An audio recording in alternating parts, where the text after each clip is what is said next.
There's a second chance to see Her Majesty the Queen speaking to the Commonwealth on BBC2 this evening at 8:15, accompanied by sign language and subtitles.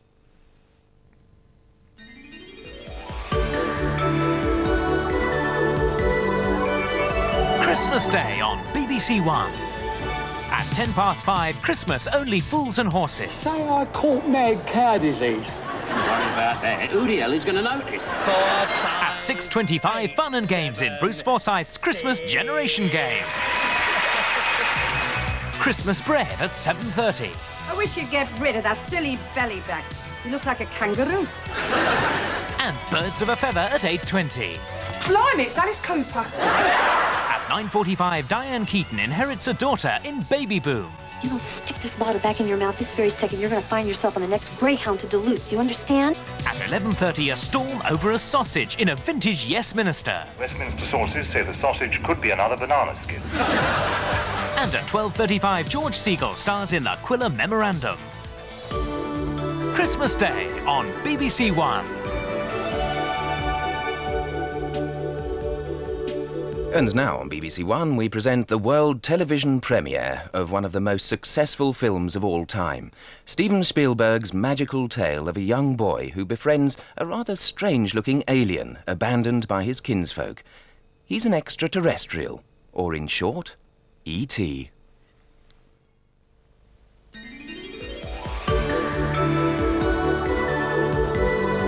There are more great holiday films to come on BBC1. Steve Martin. Pardon me? You know, it's not the size of a nose that's important, it's what's in it that matters. And Daryl Hannah. Maybe you'd like some wine with your nose. Cheese. Do you have a straw? No, I don't actually. Why? No particular reason. Roxanne, a man, a woman, and a nose on New Year's Eve. In 1985, Marty McFly drove a DeLorean 30 years into the past. From the future. I came here in a time machine that you invented. Where his parents are still teenagers. Apparently your mother is amorously infatuated with you instead of your father. Stuck here. I can't be stuck here. I got a life in 1985. Next Saturday night, we're sending you back to the future. And Back to the Future is tomorrow at 6:05.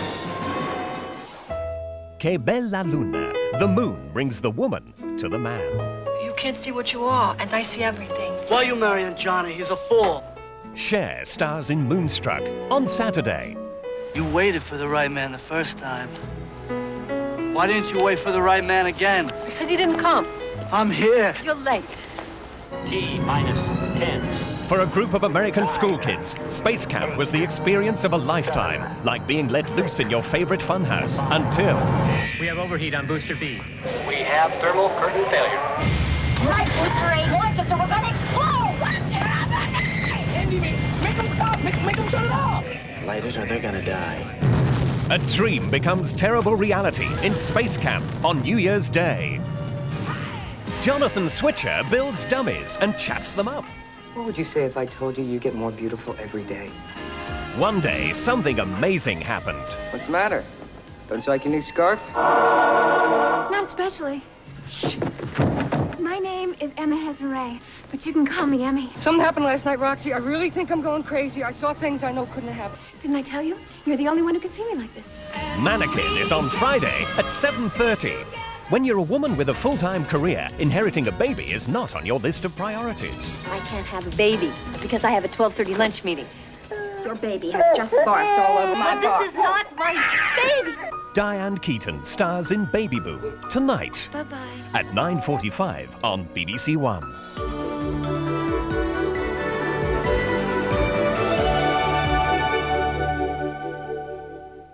And in 10 minutes, we've feature-length comedy in Only Fools and Horses, which follows the news now with Jill Dando. This is BBC1. It's 5 o'clock.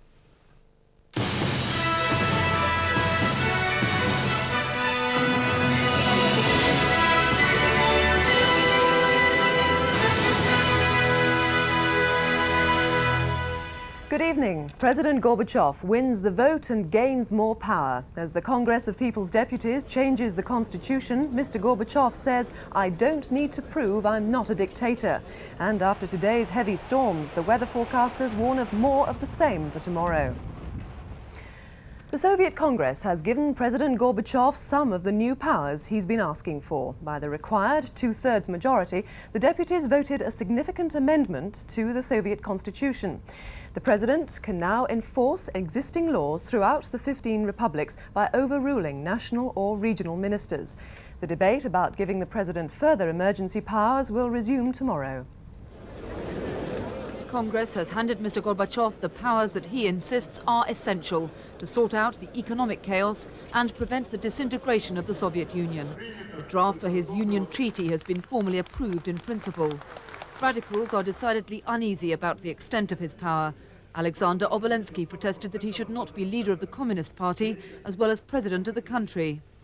The Russian President Boris Yeltsin was apparently angered by yesterday's decision to hold a referendum on the private ownership of land, which his republic has already approved. Mr. Yeltsin declared he was voting against the constitutional changes. There's enough power in the hands of one man, he said, even too much. During a break in proceedings, Mr. Gorbachev spoke to deputies face-to-face in an effort to convince them the constitutional changes are needed and to reassure those who are concerned he's becoming too dictatorial. I think I don't have to prove, affirm or bring additional arguments. I'm a person who is made of democracy. I think it is well known in the country, it's well known in the world, and I don't think I have to prove it. The constitutional changes will give Mr. Gorbachev a whole new structure of government with a cabinet under his direct control. The proceedings, though, were boycotted by independent-minded republics who fear how he will use his new powers. Carol Walker, BBC News, Moscow. Gale force winds and heavy rain have hit many parts of Britain today. In some of the worst incidents, a supply ship sank off the coast of Great Yarmouth. Part of a church tower near Chippenham collapsed, and high winds caused power cuts in Kent, Hereford and Worcester, Hampshire and Staffordshire. The Met Office says there'll be more severe weather tonight and tomorrow. 5 crewmen were airlifted by helicopter from this chemical tanker which ran aground in gales near Milford Haven in Dyfed. The tanker was later pulled free from the rocks by tugs. The congregation of Kington St Michael Church in Wiltshire had an amazing escape when part of the tower crashed through the roof. 4 people were slightly hurt.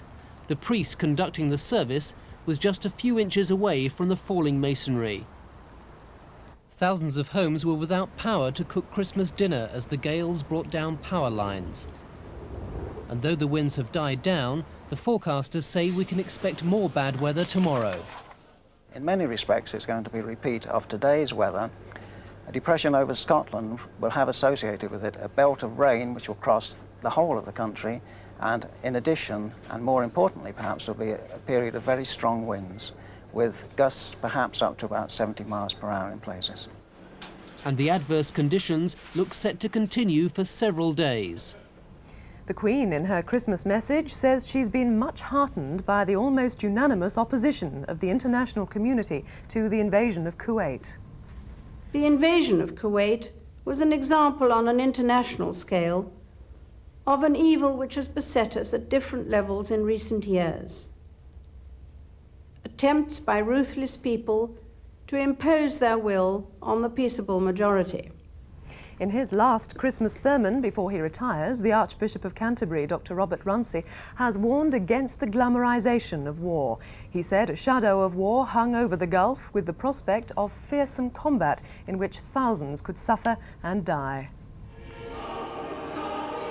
The Archbishop said prayers went out from Canterbury Cathedral and churches throughout the country to the young men and women serving in the Gulf. War could be justified as a last resort, but only, said Dr. Runcie, if persuasion had failed.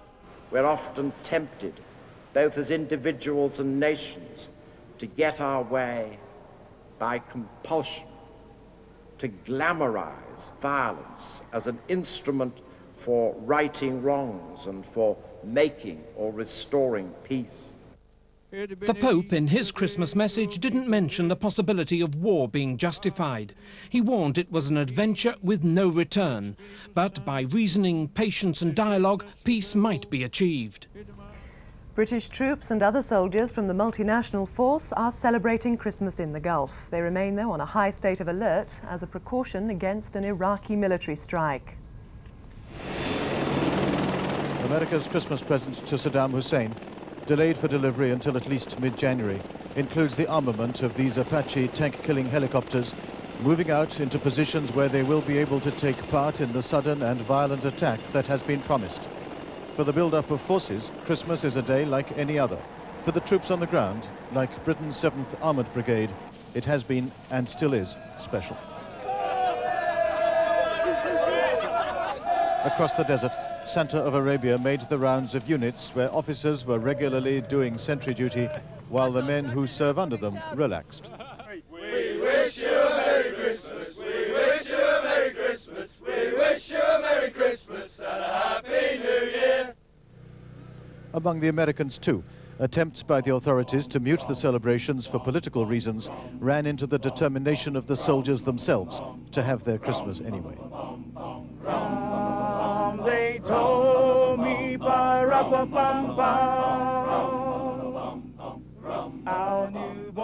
But training for the expected war resumes tomorrow. Martin Bell, BBC News, Saudi Arabia. And a very happy Christmas to you. I'll be back with more news at 9:35.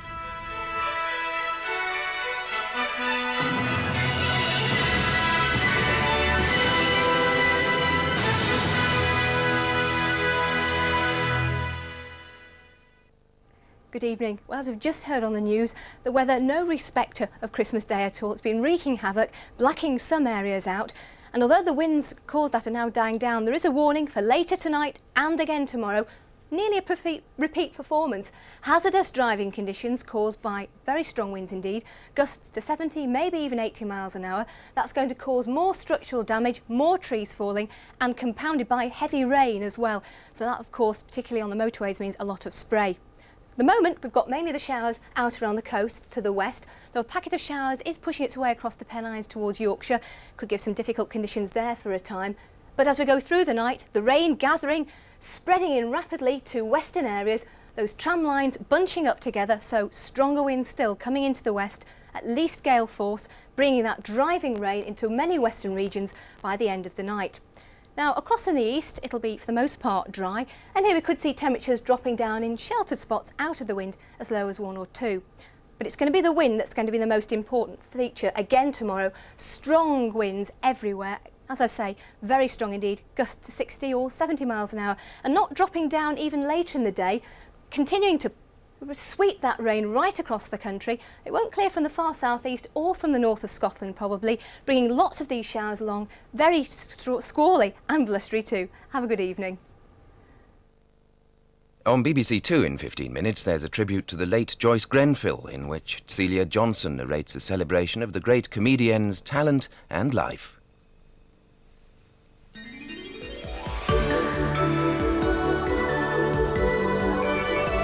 Christmas on BBC1. No two people have ever been so in love as my The Russ Abbott Christmas Show. Wendy, it's me, the little boy who never grew up. Not Cliff Richard. I've saved a fortune this Christmas. I've saved a fortune, because you see, every year, you always buy somebody a Christmas present, and they always say, oh, you shouldn't have bothered. So this year I didn't. The Russ Abbott Christmas Show, Boxing Day at 5:25 on BBC1.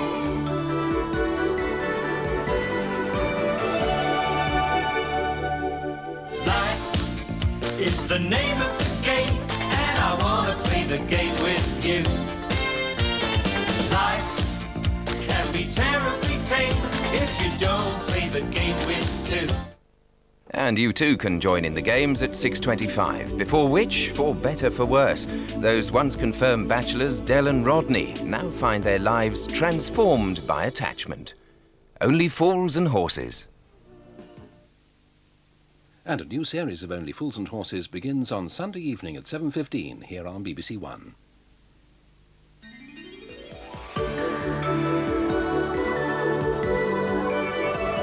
Christmas on BBC1. For Jim Bergerac, the past just won't let go. John Ripley Gascoigne, arms dealer. Tricky business, child. Information is the key. Exactly. You just program the computer to pick up the last transaction coming out of Tokyo. It's simple. I think I'm in trouble, Jim. And I'm down £36,000. Bergerac, Boxing Day at 8 on BBC1.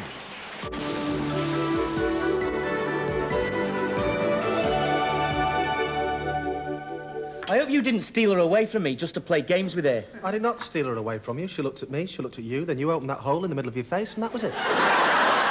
Table Talk with the Boswells in just over an hour.